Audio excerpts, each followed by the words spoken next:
దుబ్బాక పట్టణ శివారులోని గంగమ్మ గుడి వద్ద గురువారం సాయంత్రం మద్యం మత్తులో నలుగురు యువకులు వీరంగం సృష్టించారు. పాత కక్షల కారణంగా కారును అడ్డగించి కారులో ఉన్న ఇద్దరు వ్యక్తులపై తీవ్రంగా దాడి చేశారు.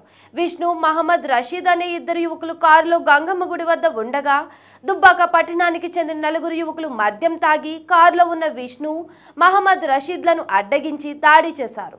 కారుని ధ్వంసం చేశారు.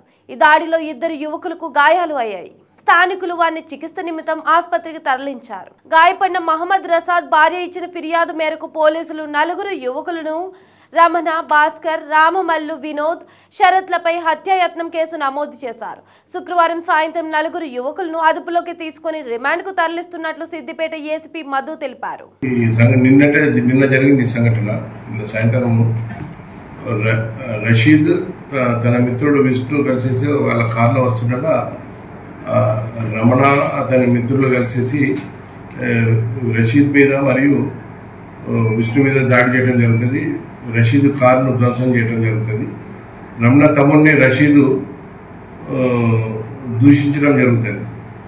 దూషిస్తే నా తమ్ముని ఎట్లా దూషిస్తావు రాను అని చెప్పేసి వాళ్ళు వచ్చేసి అందరూ దాడి చేసి వీళ్ళ నలుగురిని తీవ్రంగా గాయపరిచి బీరు బాటిల్తో కొట్టి గాయపరచడం, అదేవిధంగా కారును కూడా ధ్వంసం చేస్తారు.